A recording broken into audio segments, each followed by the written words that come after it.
En Côte d'Ivoire, aujourd'hui, subvenir à ses besoins et être autonome est un parcours de combattant. Face aux nombreuses crises sociopolitiques par intermittence qu'a connu le pays depuis 2002, la population semble harassée de la politique et veut désormais se tourner vers le travail pour subvenir à ses besoins et se faire une place dans la société. La politique, c'est le dernier métier. Pourquoi il fait politique? La politique, c'est mon métier. Cependant, selon une étude menée par la Banque africaine du développement en 2018, le taux de chômage en Côte d'Ivoire oscille entre 70 et 90%. Le pays, en pleine reconstruction d'une crise sociopolitique qui aura duré plus d'une décennie, ne parvient donc qu'à employer les 10% de sa population. Alors, c'est le peuple qui prend les devants. Désormais, place à la débrouillardise et pas moyen de faire la fine bouche. Comme ils aiment bien le dire en Côte d'Ivoire, il n'y a pas de sous-métier. Tant que ça rapporte et que c'est légal, c'est bon à prendre et ça marche. On travaille pas acheter le mouton, on ne peut pas travailler pour le mouton ne peut pas acheter. Ça c'est impossible. Donc, même si on a les 1000 francs, les 500 bénéfices, ça nous suffit. C'est ça, on est sur le marché, on transpire, on a tous les logistiques et puis on est dessus, tranquillement. C'est mieux que d'aller voler. Loin d'attendre d'être embauchés par la fonction publique ou les multinationales, les populations créent leur propre emploi. Comment y parviennent-ils? Combien gagnent-ils? Quel est leur impact sur l'économie ivoirienne? Quels sont les systèmes étatiques mis en place pour les accompagner? Oui, mais avant le statut de l'employant qui donnait la possibilité, avant le statut de l'employant, on les appelait des TPE, des toutes petites entreprises. On ne veut plus les débrouillards. Et quel regard porter sur cette vague d'hommes, de femmes et même d'enfants prêts à braver les flots d'une société dont le système économique présente de grosses faiblesses structurelles. Je m'appelle Emmanuel Faust et je suis journaliste et voici mon investigation pour comprendre l'univers de la débrouillardise en Côte d'Ivoire.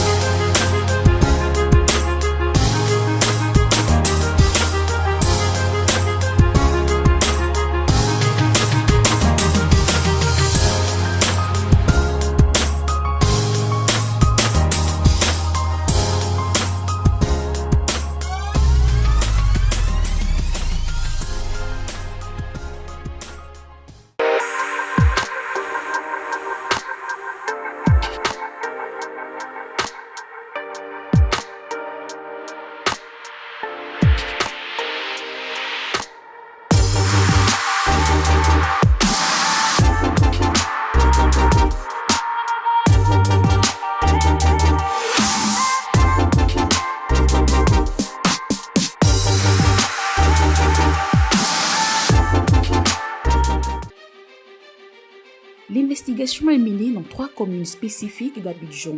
Adjamé, commune très importante pour l'économie ivoirienne vu le nombre d'activités commerciales qui s'y déroulent et dont le seul nom évoque commerce et la débrouillardise. Abobo, deuxième commune la plus peuplée d'Abidjan, essentiellement constituée d'habitats populaires, abritant majoritairement les couches défavorisées. Enfin, Cocody, commune la plus huppée de la ville où se regroupent majoritairement les grandes enseignes internationales. Le parcours commence par la commune d'Adjamé. À ce qui s'est dit, ici on trouve de tout, vendeurs de vêtements, de nourriture, marchands d'appareils électroniques, même des guides de voyage auto-désignés pour indiquer les meilleures compagnies de voyage par car. L'on trouve de tout dans cette commune devenue le symbole même du commerce en Côte d'Ivoire. Un peu partout sur mon chemin, je rencontre du monde. Certains sont des commerçants, d'autres des clients. Ici, pas de temps à perdre, tout le monde est occupé à vendre ou à acheter quelque chose. Mais plus impressionnant encore, c'est qu'ici, vous ne saurez pas toujours faire la différence entre résidence et lieu de commerce. Pour cause, les habitants de la commune ont trouvé la formule adéquate pour associer lieu de résidence et lieu de commerce. À Adjamé, on trouve des business à tout point de rue.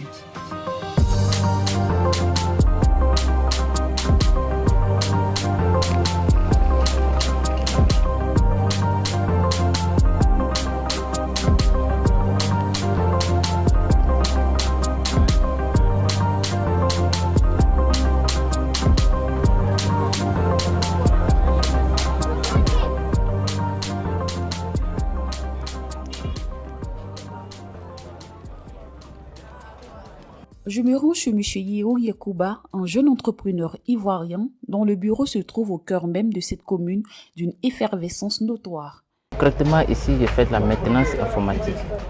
tout ce qui est matériel informatique, je dépanne. Soit logiciel, que ce soit matériel. Voilà. On fait des maintenances curatives, préventives. D'accord. Une structure comme ça, il faut combien en général pour la mettre sur pied? Une structure, une petite structure comme la tienne? Pour la mettre sur pied, on n'a pas besoin de grand chose.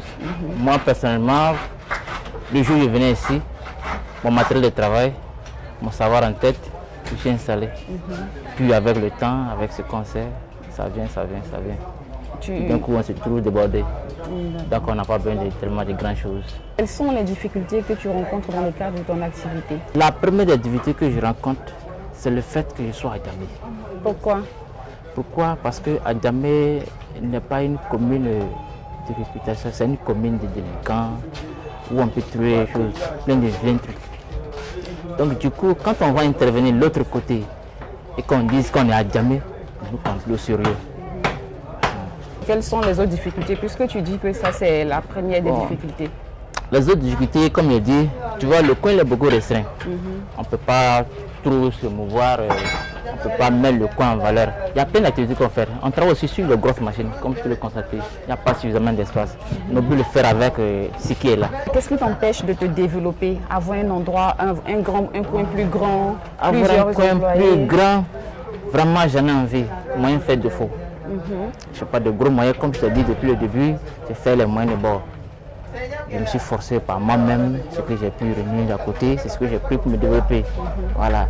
Mais dire que non, j'ai des gros moyens pour m'installer. J'ai bien envie, même d'aller de l'autre côté, prendre un gros magasin, même si je veux un appartement, j'ai bien envie de le faire. Et bien sûr, je te le dirai, c'est en cours. Mais pour l'instant, je vais avec les moyens de bord. Est-ce que tu as un intérêt pour la politique en ce moment? Un intérêt. Tu t'intéresses à la politique? La politique. En ce moment? C'est le dernier de mes soucis.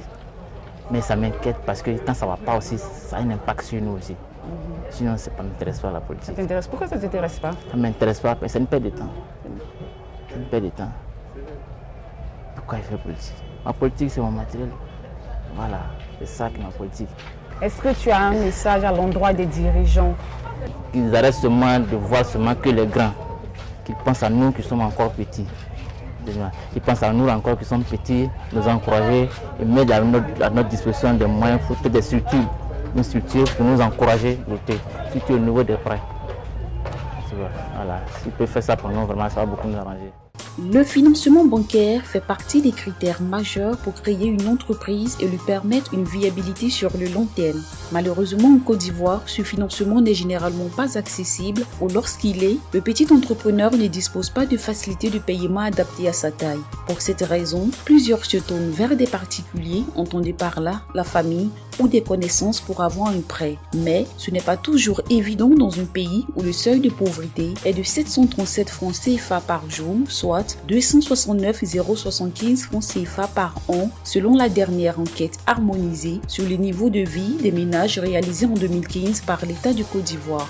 Je me rends maintenant au cœur de l'action. Ne vous y trompez pas, cet endroit n'est pas un marché. À la base, c'est une intersection de plusieurs voies débouchant sur d'autres communes. Cependant, il est devenu officieusement l'un des centres commerciaux les plus populaires de la ville d'Abidjan. Mais qui sont ces personnes qui ont décidé de faire de la rue un centre commercial et pourquoi le font-elles? Voilà ce que nous allons tenter de comprendre. Bonjour madame. C'est quel nom s'il vous plaît? Moi c'est Kabré Abdul Ismail. Cabré? Cabré Abdul Ismail. Ismail, qu'est-ce que tu vends? Je vois que tu vends des vêtements. Oui, exactement. Ça coûte combien? Ça, il fait ça 4800 seulement à débattre, à diminuer. 4800? Oui, à diminuer seulement. Oui. D'accord. Où est-ce que tu le prends? Je le prends ça au Black. Au Black, oui. D'accord. Tu es propriétaire de ton propre magasin au Black là-bas? Non, c'est un monsieur qui casse les balles pour moi et puis il met avec lui. Et comment ça se passe? Quand il casse les balles là, on prend un guin à 1500 et puis non, on revend ça. On peut vendre un guin à 4800 ou bien à 4500. On peut avoir nos bénéfices là-dessus. Après, c'est le bénéfice qui parle. Voilà. Donc, on peut prendre un guin à 1500, on peut vendre à 1500. Ça, on travaille pour acheter mouton. On ne veut pas travailler pour que le mouton nous veut acheter. Ça, c'est impossible. Donc, même si on a les 1000 francs, les 500 bénéfices, ça nous suffit. C'est ça, on est sur le marché, on transfère, on achète les notices et puis on nous est dessus, tranquillement. C'est mieux que d'aller voler. C'est ça, c'est clair, tout à fait. Je suis d'accord avec. Absolument. Et ça fait combien de temps que tu fais cette activité? Ça fait plus de 3 ans, moi, je vends les pantalons. J'ai fait 2 ans, j'ai vécu beaucoup de pays. Ah bon, oui. Tu as fait quel pays? Bon, il fait les Guinées, il fait 2 au Maroc, mais malheureusement ça peut marcher. Donc ici, revenu en Côte d'Ivoire. Il sait que c'est en Côte d'Ivoire. Mon avenir se trouve en Côte d'Ivoire ici. C'est pour ça que je suis là spécialement pour la Chine populaire, pour qu'on ait qu'à s'aider, le courage pour vendre et puis tout tombera ça. D'accord. C'est tranquillement. Est-ce que tu as fait des études, tu es allé à l'école? Exactement, maman. Tu as quel niveau? On peut savoir. Bon, j'ai un PPC. Mais ici, est-ce que vous avez le droit de vendre? Parce que moi, je sais que souvent, on vous chasse. Oui, exactement. Mais malgré qu'on nous cherche, mais on ne peut pas, malgré qu'on nous cherche, on est obligé de prendre le courage pour vendre. Mais pourquoi on vous chasse au juste? Bon, en fait, parce que le maire a dit pas qu'on passe sur la route, parce qu'ici, les camions passent, ça cause les accidents, les ça, donc ça on nous cherche. Mais malheureusement, il sait que non, ce que le maire dit, c'est la vérité. Normalement, tous ceux qui vendent les pantalons, ils doivent avoir les propres magasins. Voilà. Mais nous, on n'a pas de moyens pour vendre, pour prendre le magasin, donc on est obligé de vendre sur la route. Comme ça, le bénéfice qu'on va avoir, on est obligé de garder ça un peu, et puis nous, demain aussi, on va nous appeler patron. Mais ça va, tu arrives à vivre. Tu arrives à vivre avec ça? Oui, exactement. C'est dans ça, il paie ma maison, il fait tout. Mais on dit souvent que parmi vous, excuse-moi, on dit qu'il y a des voleurs parmi vous. Exactement. Il y a des malhonnêtes. Est-ce que c'est vrai? Exactement, oui. C'est vrai. La question que j'ai posée, oui, il y en a qui ne disent pas, oui. C'est la vérité. Souvent, quand nous on les voit, ils ont les lames, quand les dames passent et déchirent les sacs. Souvent, quand on les attrape, on les frappe. Ici, c'est liberté. Ne fais pas ça ici. Allez-y, faire dans d'autres quartiers. Mais ici, c'est le commercial. Handicapés par un niveau d'études insuffisant, freinés par l'impossibilité d'acquérir des magasins respectant les normes, vendent en pleine rue dans des conditions qui font d'eux des hors-la-loi, ces commerçants ou ces grouilleurs, comme on les appelle communément en Côte d'Ivoire, jouent au chat et à la souris avec la loi pour tenter de survivre dans une société où la vie est de plus en plus chère.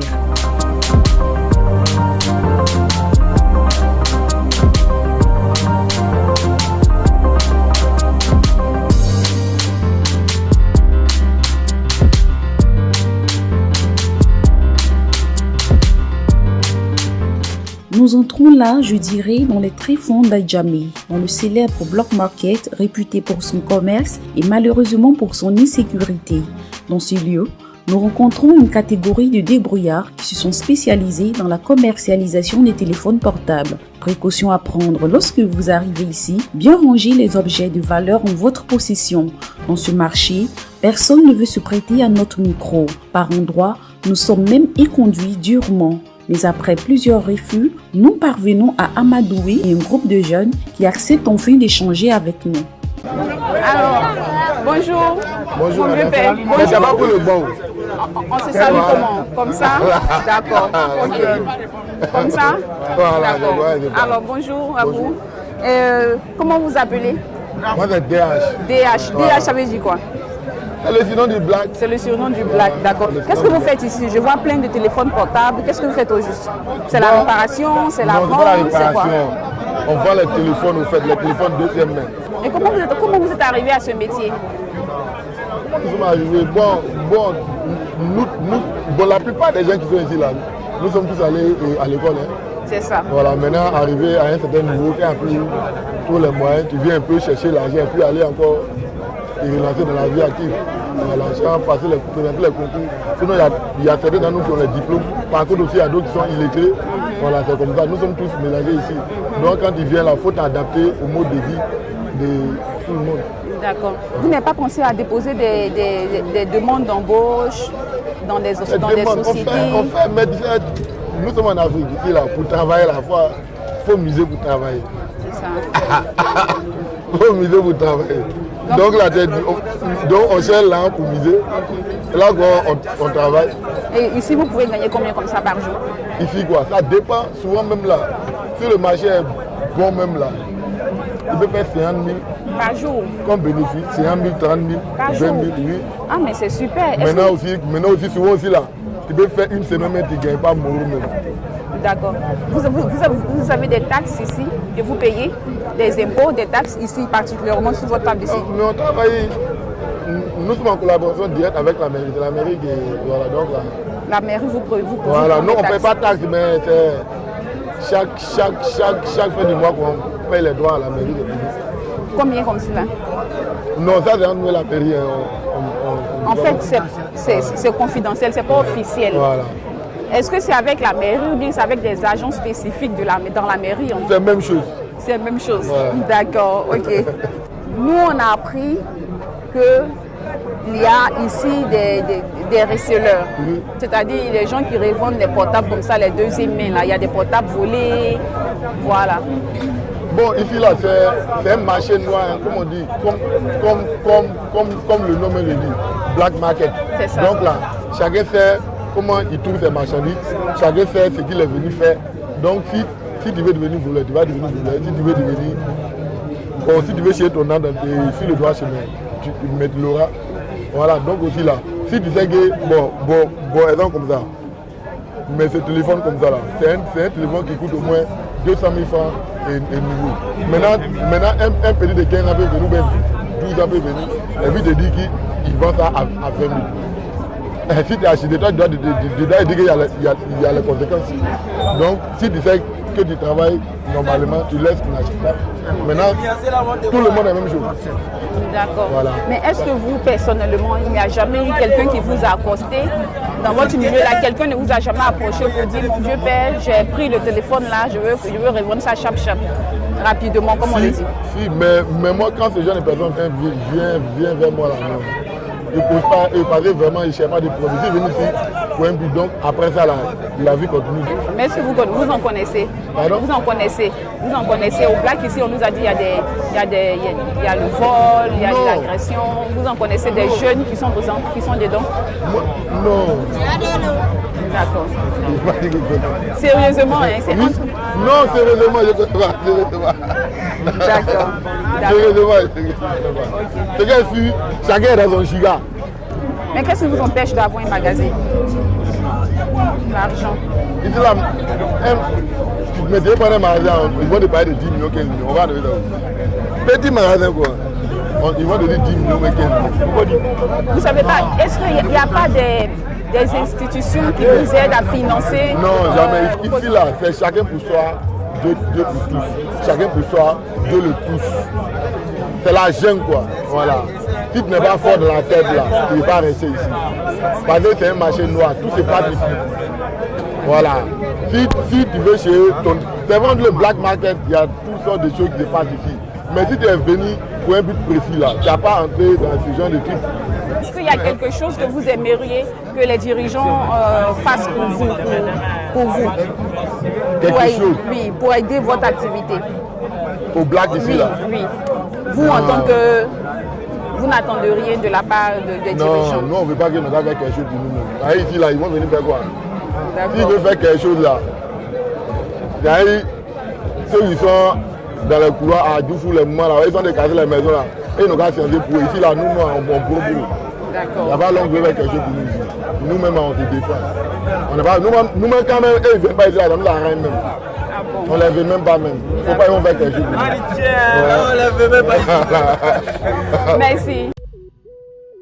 Après la commune d'Adjamé, nous nous dirigeons à Abobo, la deuxième commune la plus peuplée d'Abidjan avec plus d'1 million d'habitants.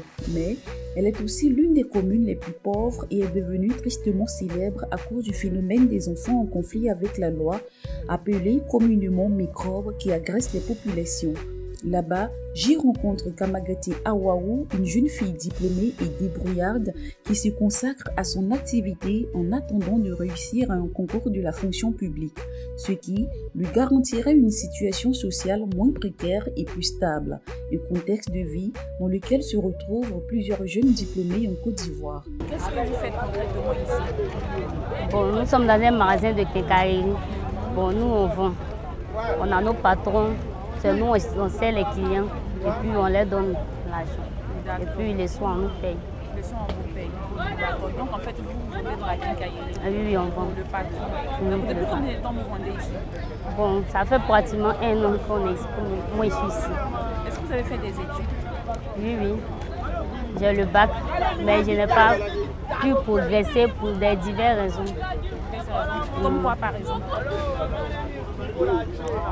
Bon, ça dépend. Moi-même, j'ai essayé de freiner pour passer les concours. Et puis, je vais me débrouiller un peu. Ce peu d'argent que je vais avoir, je vais prendre pour les financer pour passer un concours. Mais est-ce que vous avez déjà passé des concours? Oui, j'ai fait une phase 2 fois, ça n'a pas marché. Donc, je suis en train de tenter ma chance pour voir ce que ça va donner. En attendant de réussir à ces concours-là, vous vendez ici? Moi, je vais ici pour faire un peu d'économie, pour m'aider, quoi. Mais ici, vous vendez combien pour cela par jour? Bon, on nous paye à la fin de la journée 1500. 1500 par jour. Vendre à Bobo ici, est-ce que c'est facile? Est-ce que c'est pas compliqué? Vendre à Bobo ici, quelles sont les difficultés que vous rencontrez? Parce qu'on sait ici qu'on parle des microbes, de l'insécurité. Est-ce que c'est compliqué de travailler ici? Bon, c'est un peu compliqué. C'est un peu compliqué parce qu'on rencontre beaucoup de difficultés. Par exemple, on est là, on vend comme ça, on voit les gens sont en train de courir. Donc, on est obligé de courir, ramasser les barres, parce que le magasin est un peu petit. Donc, chaque jour, on est obligé de faire sortir les marchandises. Et puis, les soirs, on fait ramener dans le magasin. Puis, on place le lendemain, on vient, on fait ressortir, ainsi de suite. Donc, quand il y a un bruit bizarre là, donc on est obligé de ramasser rapidement pour rentrer. Direction Cocody, la commune la plus huppée de la capitale abidjanaise. Peuplée d'environ 500 000 habitants, elle est connue pour ses quartiers résidentiels chics et ses logements haut standing au prix exorbitant. Mais la commune est aussi l'un des lieux où s'agglutinent les grandes enseignes internationales représentées en Côte d'Ivoire. En bordure des voies principales, vous pouvez admirer ces belles boutiques aux vitrines plus invitantes les unes que les autres. Avoir le meilleur emplacement pour se garantir une excellente visibilité est l'une des batailles majeures à laquelle se livrent ces grandes marques. Irréfrénables par le prix exorbitant des locaux dans la commune des Cocody, ce sont elles les reines du jeu et ça marche. Pourtant, Cocody a un autre versant, celui de la réalité un peu plus précaire des petits entrepreneurs limités dans leur élan et des débrouillards de tout genre et de tout âge oubliés.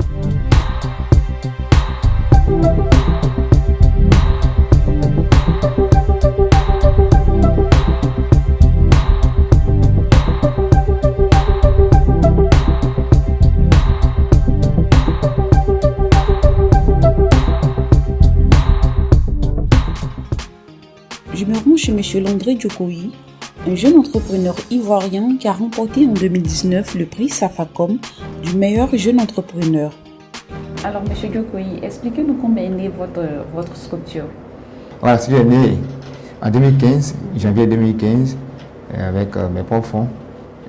J'ai travaillé auprès de quelqu'un avec qui j'ai beaucoup appris. Et c'est de là qu'est sortie l'idée de travailler à mon propre compte. Est-ce qu'il vous a fallu de gros moyens pour pouvoir créer cette structure? De gros moyens, non. Je me suis installé avec de maigres moyens. Et c'est avec des moyens de bord que j'ai pu me mettre en place. Et quelles sont aujourd'hui les difficultés auxquelles vous êtes confrontés dans l'exercice de cette activité-là? Les difficultés sont énormes. Nous travaillons aussi nos propres fonds. Et il faut d'abord, pour s'autofinancer, il faut avoir d'abord la confiance du partenaire. Et pour avoir aussi la confiance du partenaire aussi, il faut avoir un cadre.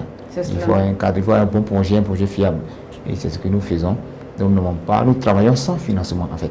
Il n'existe pas des fonds d'aide mis en place par le gouvernement, des fonds d'aide à l'entrepreneuriat mis en place par le gouvernement ici en Côte d'Ivoire?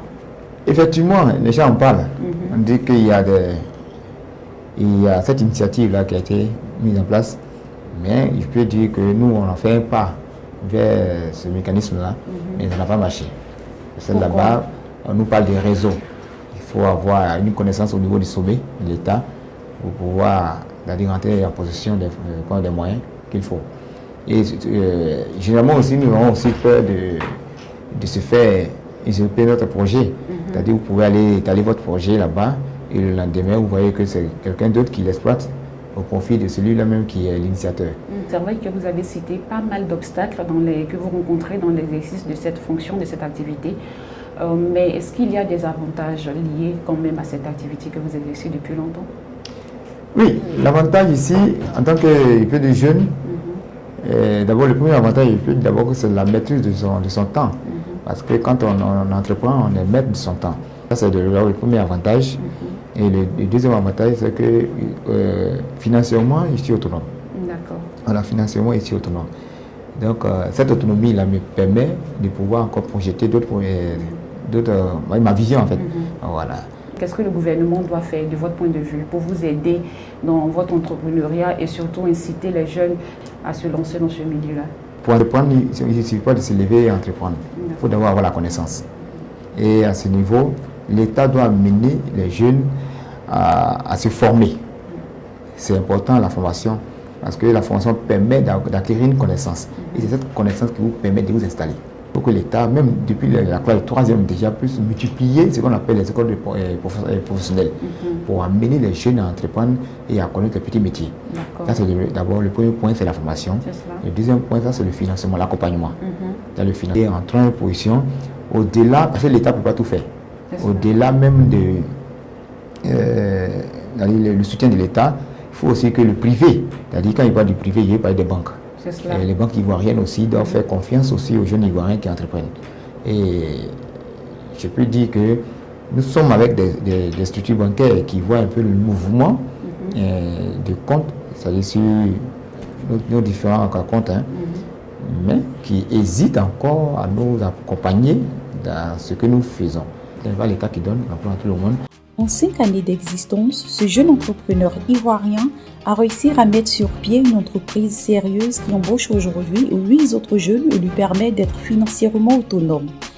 Mais avoir les moyens de s'offrir un local convenable pour exercer son activité est un luxe que ne peuvent se permettre tous les jeunes entrepreneurs en Côte d'Ivoire. À défaut de travailler dans la rue, certains ont décidé tout bonnement d'établir leur bureau chez eux à la maison. C'est le cas de Sylvie Conan, une jeune entrepreneuse ivoirienne qui s'est spécialisée dans les accessoires de mode africaine. Chez elle, bureau et maison forment tout. Alors Sylvie, ici nous sommes dans ton entre, j'ai envie de dire, là où la magie opère, Africa Authentic Models. Alors, en quoi consiste exactement cette activité? Nous travaillons tout ce qui est matière africaine et à base du pagne, du tissu africain. Et nous travaillons un peu de tout, des chaussures, des sacs, des vêtements, un peu de tout. Voilà. C'est plus l'accessoire traditionnel. C'est ça justement. D'accord. Est-ce que le Made in Côte d'Ivoire, le Made in Africa, si on veut, se vend bien à l'extérieur?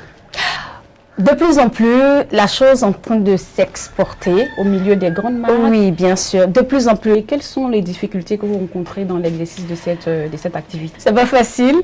Parce que là, il faut dire que je travaille déjà sous fonds propres, on va dire ça comme ça.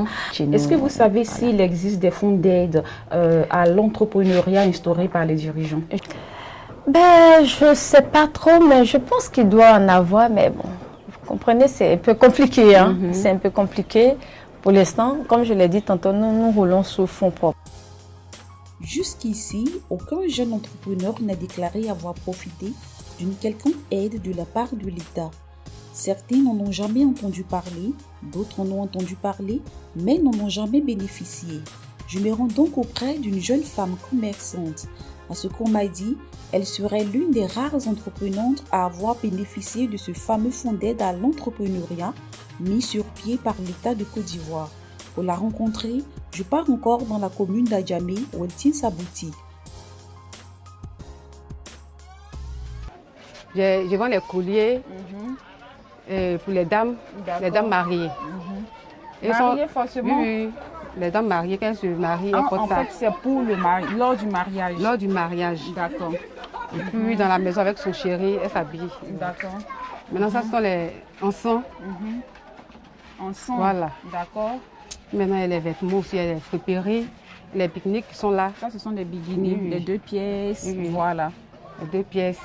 Derrière, je vois qu'il y a des jolis. Oui, ça, ce sont des dessous. Des dames, des dessous, c'est-à-dire les petits pagnes, elles attachent les femmes musulmanes. En bas des boubous, non? Oui, en bas des boubous. Elles attachent ça, quand elles se marient, elles vont aller aux nuits de noces, les femmes musulmanes. Elles attachent ça comme ça. Attends, En fait, je pensais que c'était... En fait, elles attachent ça. Elles attachent ça. Et ça La fait nuit de au- noces. Elles mettent les petits soutiens, c'est décoré. Ah bon, Voilà, les soutiens que je vends là. On décore ça avec les différents types. Je vois comme... En fait, Voilà. tu peux m'habiller, voir. Oui, oui. C'est vrai que je ne vais pas à un mariage musulman, Oui, oui. mais Elles attachent. comme ça. Voilà. Pour les noces. Je crois que j'ai vu ça dans un film Voilà. africain. Voilà, comme ça. Et puis elles portent les soutiens. Mais elles sont dans la nuit de noces comme ça. Et c'est la tenue que tu... Voilà, que tu. Donc, comment est-ce que vous avez commencé cette activité? J'ai commencé cette activité depuis 2012. Ok. Et je suis allée comme ça au marché. Et puis j'ai vu les dessous, c'était tellement beau. Et je me suis confectionnée aussi. En ce moment, je travaillais aux 2 plateaux. Quand je suis allée au travail, j'ai présenté. Et j'ai vendu à 1500. C'est parti comme ça. C'est sorti facilement. C'est sorti facilement. Du coup, ça vous a donné une idée d'entreprendre quelque chose dans ce domaine-là. Dans ce domaine-là. Mais vous travaillez aussi, c'est cela. Est-ce qu'aujourd'hui, vous continuez de travailler? Aujourd'hui, j'ai arrêté de travailler. Je travaille Pourquoi? plus parce que la société est tombée. Au lieu de rester comme ça, je me suis mis à continuer à faire mon commerce. D'accord. Donc ça, vous l'avez commencé, vous avez débuté sous fonds propres? Oui, mon fonds propre. J'avais mon propre fonds. J'avais commencé avec 2500. 2500. Comment est-ce que concrètement vous avez commencé avec 2500? Peut-être que ça peut aider quelqu'un. C'est-à-dire que j'ai pris les articles des femmes. J'ai pris au moins, ça m'a coûté au moins une dizaine. Je suis allée vendre. J'ai augmenté un article à 1500. Vous avez pris 10 articles à 2500. À 2500, voilà. en gros. En gros. Et puis vous êtes allé les vendre à 1500 à 1500 l'unité. D'accord. Puis j'ai retiré un bénéfice. Mon bénéfice et puis j'ai pris un peu, je suis allée encore me relancer un peu quand j'ai commencé à avoir la clientèle. Waouh, c'est formidable. Hein? Oui. Mon fiancé Noël m'a dit qu'il y a un plan jeune qui veut financer les jeunes entrepreneurs. En Côte d'Ivoire. En Côte d'Ivoire, c'est pour ça que je me suis lancée. Et comment est-ce que ça se passe? Comment ça se passe là-bas? Bon, comme ça, quand je suis arrivée là-bas, ils m'ont donné une fiche à remplir. Ils m'ont demandé les pièces, ils m'ont demandé si je suis adhérente, si j'ai une carte emploi jeune. J'ai dit oui, parce que je me suis inscrite sur les plateformes de tout. Donc, je me suis inscrite. Ils m'ont demandé les papiers à remplir et j'ai rempli tous mes papiers. Je suis restée à Quel l'attente. genre de papiers il faut remplir? Ils ont demandé ils ont une fiche. D'abord, tu vas sur le site, tu dis ta fiche emploi jeune. Donc, quand tu dis ta fiche emploi jeune, tu vas avec ça. Eux te donnent une autre fiche à remplir pour ta demande de prêt. Une demande d'aide financière. Donc, c'est ainsi que j'ai fait ma demande.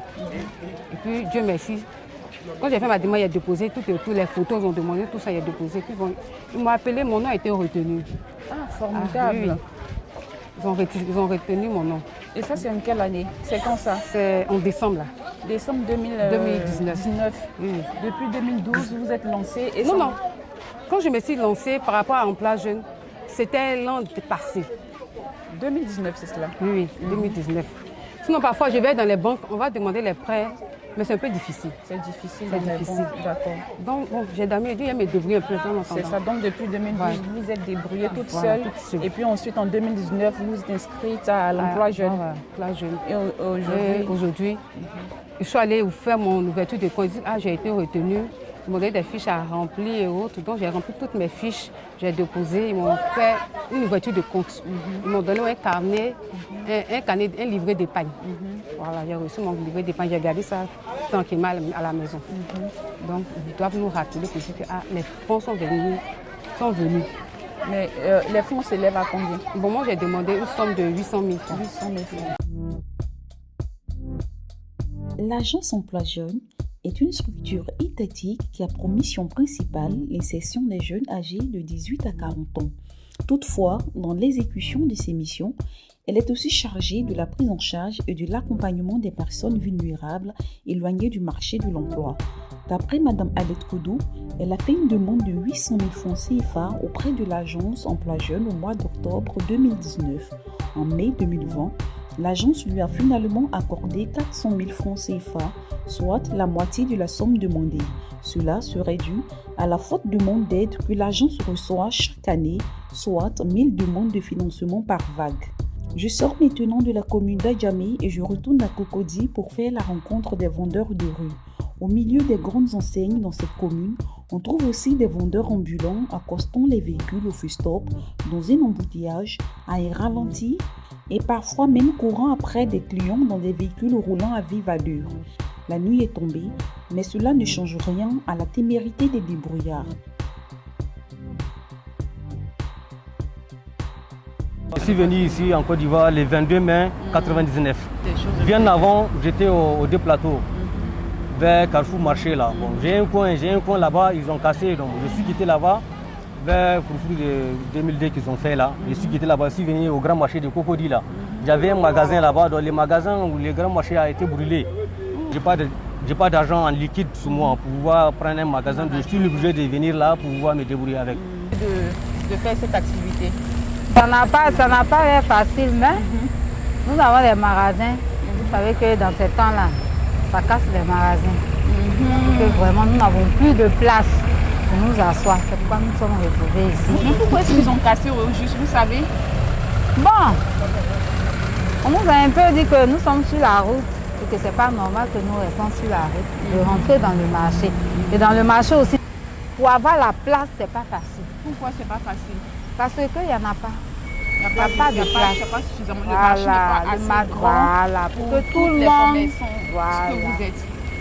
Mais que pensent les riverains de ces marchands ambulants qui lussent la voie avec leurs véhicules? Qu'est-ce que vous pensez des commerçants ambulants quand vous rentrez? Est-ce que ça vous dérange? Quelle est votre opinion sur ces commerçants?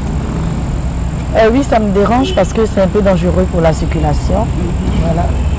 Il y en a qui se sont fait cogner par des voitures. Ça fait des ordres. Vraiment, c'est pas intéressant. Même si on avoue que quelquefois, ils vendent des choses assez intéressantes. Ils dépannent souvent, mais je pense que ce n'est pas nécessaire. Il y a des magasins au marché. Je veux dire qu'on retrouve les mêmes articles dans des endroits bien précis. Donc, ça fait un peu désordre.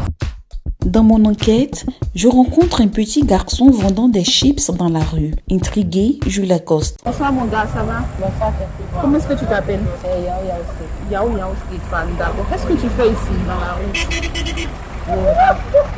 vends? Oui, tu vends pour toi-même? Je vends pour ma grande soeur. Ta grande soeur? Oui. Et elle est où ta grande soeur? Elle est à la maison. D'accord. Tu as quel âge déjà? J'ai 18 ans. Tu as 18 ans? Oui, Ah, ça fait combien de temps que tu fais ça? Ça fait combien de temps que tu vends ici dans la rue? J'ai quitté au village. Tu es au village? Elle est partie me chercher au village. Elle est venue, ce n'est pas encore Dieu. Est-ce que tu vas à l'école? Non. Pourquoi tu ne vas pas à l'école? Bien. Avec mes parents, je n'ai pas l'argent. Tes parents n'ont pas d'argent, donc tu n'es pas parti à l'école. Oui, est-ce que tu as envie d'aller à l'école? Oui, tu aimerais aller à l'école? Tu n'as même pas fait le CPE. Qu'est-ce que tu aimerais faire quand tu seras grand? Qu'est-ce que tu aimerais faire toi-même? Est-ce qu'il y a un rêve que tu voudrais réaliser? Quoi? Qu'est-ce que tu veux devenir plus tard? Moi, c'est un métier. Un métier? Oui, quel métier? Un métier de voiture.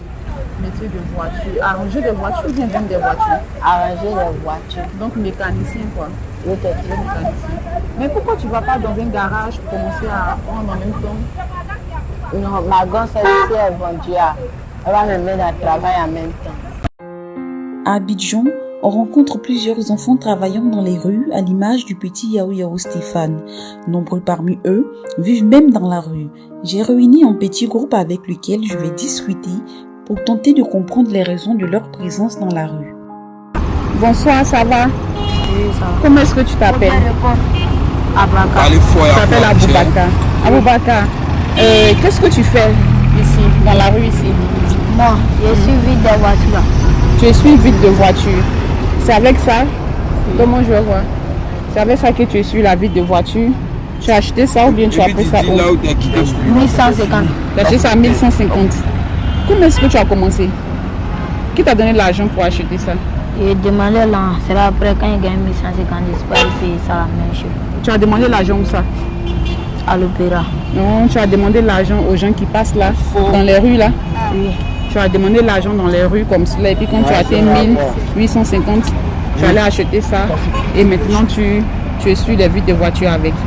Ça marche? Tu arrives sur les vides de voiture, puis on te donne combien en général? On me donne Tout ce qu'on me donne, je prends. Tout ce qu'on te donne, tu prends. Et tu prends pour manger. D'accord. Mais tu as quel âge? 14 ans. Tu as 14 ans. Et toi, tu as quel âge, mon grand? 10. Tu as 11 ans. Et toi, tu as quel âge? Viens. Tu as quel âge? 11 ans. Tu t'appelles comment? Alassane. Vous tous, vous faites ça ici? Là aussi qui demande l'argent. Là aussi qui Tu l'as dans le visage ici. Il faut parler. C'est vous tous qui lavez voiture ou bien? Vas-y, je t'écoute. Il y a d'autres qui lavent au vide des voitures, il y a d'autres qui demandent. Mais est-ce que vous allez à l'école? Non. Pourquoi? Moi, ils ne m'ont pas mis à l'école. Tu t'as pas mis à l'école. Mais tu habites où ça? Je suis à San Pedro. À San Pedro? Tu es quitté à San Pedro? Et tu vis à Abidjan ici avec qui? Personne. Personne. Tu habites où ça ici? Je dors dehors. Tu dors dehors. C'est pas dangereux? On t'agresse pas, on te frappe pas? Comment la sécurité, comment ça se passe ici?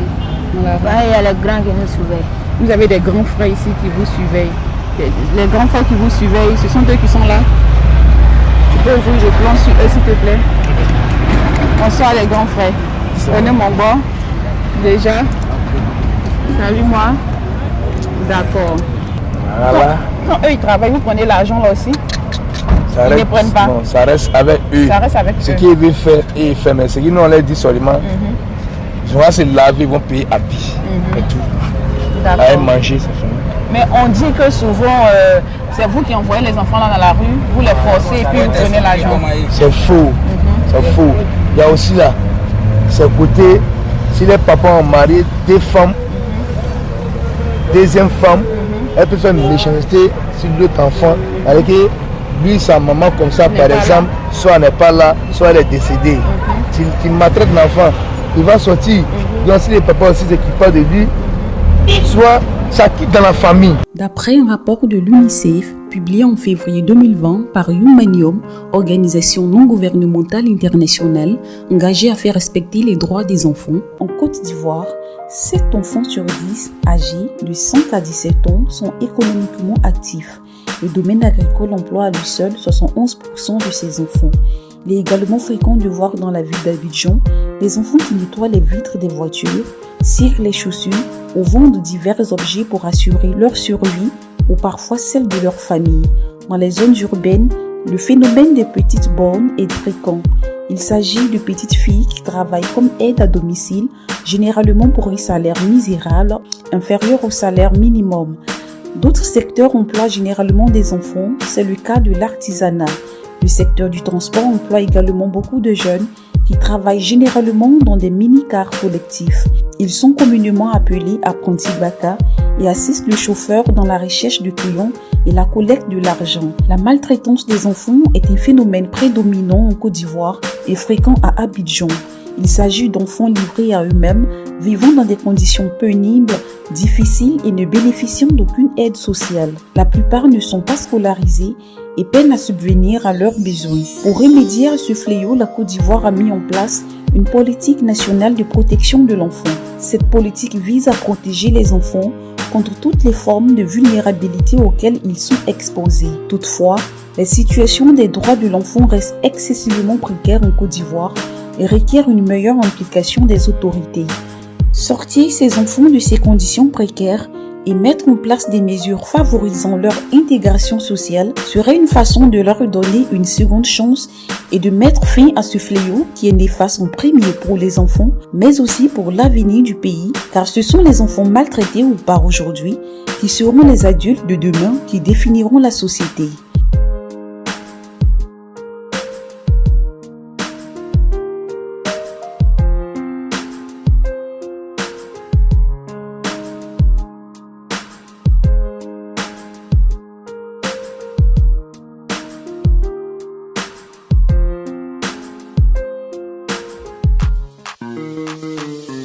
J'achève mon excursion par une visite au ministère de la promotion des PME. L'objectif est de savoir quelle politique l'État met en place pour régulariser et améliorer le secteur informel qui emploie plus de la moitié de la population en Côte d'Ivoire. Pour répondre à cette préoccupation, je rencontre le ministre de la promotion des PME, M. Félix Anoblé-Miezan. Le ministère des PME, j'ai fierté à dire que c'est l'ensemble, c'est 98% du tissu économique de notre pays. Oui. Donc c'est le ministère économique le plus important de la Côte d'Ivoire. Le chef de l'État a décidé aujourd'hui donc de me détacher pour que les PME puissent avoir un encadrement particulier, un suivi particulier, parce qu'on s'est rendu compte que en laissant les PME dans le grand vase des entreprises ivoiriennes, on n'arrive pas à les faire démarrer parce qu'on s'occupe plus des grands que des petits. On ne le fait pas exprès. Aujourd'hui, on dit il faut qu'on ait une spécificité, on puisse s'occuper que des petits de façon particulière pour qu'on puisse les permettre de grandir et de créer un tissu de PME qui puisse permettre de booster l'économie ivoirienne. Donc, dans ce cadre-là, comme je vous ai dit en entame de mes propos, des textes ont été pris et vous demandez qu'est-ce que nous faisons dans leur encadrement. Nous avons passé notre temps à vulgariser ces textes. Au-delà, nous avons aussi organisé donc, les banques autour du financement des PME pour leur permettre donc de pouvoir accéder au marché, au financement et tout. Nous avons aussi essayé de faire en sorte que les PME puissent être encadrées, c'est-à-dire qu'au-delà du statut d'entrepreneur dont on parle aujourd'hui, plusieurs formations, plusieurs programmes étaient en place et sont mis en place pour accompagner donc, les PME. Rien que hier, nous avons avec le GIZ lancé un nouveau programme pour accompagner et formaliser les PME dans leur fonctionnement. Donc, plusieurs choses sont en train d'être faites pour permettre donc, aux PME d'avancer, mais plusieurs choses étaient faites avant le statut d'entrepreneur, pour permettre aux PME donc, de pouvoir être encadrées et de pouvoir exercer pleinement leur activité. Plusieurs débrouillards et plusieurs petites entreprises sont continuellement confrontées au déguerpissement. Quelles sont les normes qu'ils doivent concrètement remplir pour ne pas être déguerpis? On ne veut plus le débrouillard, c'est pour ça qu'on appelle le statut d'entrepreneur. Parce qu'on ne peut pas dire à quelqu'un qui se débrouille. Vous savez, pour moi, c'est péjoratif. C'est péjoratif pour quelqu'un qui... Il ne faut même pas, parce que beaucoup le disent, mais il ne faut pas laisser quelqu'un qui travaille dire qu'il se débrouille. Vous avez des jeunes filles qui sont coiffeuses. Mais le fait quand on leur demande qu'est-ce qu'elles font, elles disent qu'elles sont débrouillardes. Oui, mais avant le statut de l'entrepreneur, qui donnait la possibilité, avant le statut de l'entrepreneur, on les appelait des TPE, des toutes petites entreprises. C'est un point essentiel de la réussite. Que vous ne minimisez pas ce qui vous donne votre pain quotidien. À partir de là, vous avez vous-même une ascension sur votre travail et vous avancez. Si vous dites que vous vous débrouillez, ça veut dire que vous ne travaillez pas pour avancer. Parce qu'à tout instant, vous êtes prêt à partir. Donc, vous n'allez jamais réfléchir à comment vous avancez dans votre travail. Vous savez, il y a un problème en Côte d'Ivoire. Ce ne sont pas parce que les gens sont des petits commerçants qu'on les déguerpille. C'est parce que nous avons installé un système de gestion urbaniste, le désordre dans nos villes, que les gens sont déguerpillés. Nous-mêmes, et ça, je m'attaque d'abord aux maires, à ceux qui ont la politique d'urbanisation. Nous avons fait la politique d'urbanisation de nos États en le calquant, comme nous l'avons fait pour beaucoup de choses, sur l'Europe. Mais ils n'ont pas la même problématique. Ils n'ont pas les mêmes problèmes que nous, ils n'ont pas la même façon de vivre que nous. Et l'urbanisme, l'urbaniste doit tenir compte de ça. L'architecte qui veut faire une ville doit tenir compte de ça. Lorsque nous allons réussir à concevoir, moi je suis en train de le faire au Sambélo, un marché, où on rentre, ou dans un mall, on a un espace pour les brouettes, on a un espace pour le gars qui vend, je sais pas, les jouets d'enfants par terre ou qui met une nappe par terre pour vendre, en lui demandant tout simplement de lever un peu la nappe sur une table. Quand on va réussir à créer ces conditions, on verra qu'on n'aura plus de désordre dans nos villes. Mais pour l'instant, nous avons besoin d'avoir de belles villes. Et nous sommes obligés de les déguerpir pour y rentrer dans les marchés. Mais en plus, il y a maintenant cette culture de commerce où nous pensons que c'est sur la route seulement que nous pouvons vendre et gagner notre vie. Ça aussi, il faut qu'on arrête cela. Parce qu'on ne peut pas commercer partout. Dans un pays, dans une ville, on ne peut pas commercer partout. L'insalubrité dans nos villes vient de là. le statut de l'entrepreneur et la nouvelle politique de gestion du secteur informel instaurée par l'État de Côte d'Ivoire pour régulariser le milieu. Mis sur pied le 21 février 2020, il est le grand espoir du gouvernement qui s'appuiera sur cette nouvelle politique pour recenser, former et appuyer les acteurs du secteur informel. À lui seul, ce secteur représente environ 90% des emplois en Côte d'Ivoire, une véritable économie parallèle que l'État de Côte d'Ivoire gagnerait à conquérir. Régulariser le secteur informel et améliorer les conditions de travail de ces acteurs permettrait donc à l'État d'y parvenir. En Côte d'Ivoire, faute de se faire employer par l'État, plusieurs personnes se sont tournées vers le secteur informel et l'entrepreneuriat. C'est un domaine qui est porteur. L'ayant compris, les Ivoiriens rivalisent d'ingéniosité et de dextérité pour s'offrir une vie professionnelle indépendamment des systèmes étatiques noyés sous la corruption à la limite de l'incapacité. Se débrouiller ou entreprendre renferme plusieurs avantages que sont l'autonomie financière, la maturité, la responsabilité etc.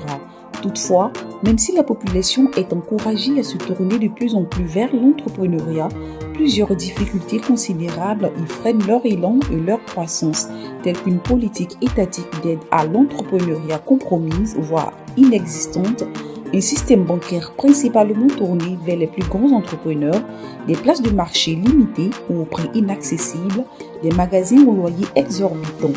Pour développer ce secteur considéré par la population comme une issue de sortie de l'oisiveté et de la pauvreté, l'État de Côte d'Ivoire devra rapidement poser des actions concrètes qui passent par la mise en œuvre de stratégies politiques pratiques d'aide à l'entrepreneuriat, la construction de centres de formation accessibles à toutes les couches sociales, l'accompagnement et le financement dans l'entrepreneuriat, si petit soit-il, et inciter les banques à faire davantage confiance aux jeunes Africains qui entreprennent, etc.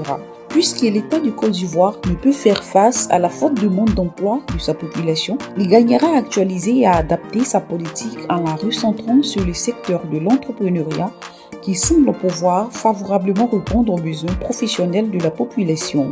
L'Eldorado, c'est bien ici. Pourquoi je suis comme ça, tu sais? Parce que moi, dans la rue, je n'ai pas aimé la saleté. J'ai aimé toujours à me laver. Mais si j'ai demandé à mes frères, un t-shirt de 300, un gainin de 400, ça suffit mon chocolat, 16 sous. Un parfait de 350, ça je ne peux pas mettre à sentir ou de là quand même. Mais quittez là. On ne force pas, mon fils. On ne force pas. Merci, on est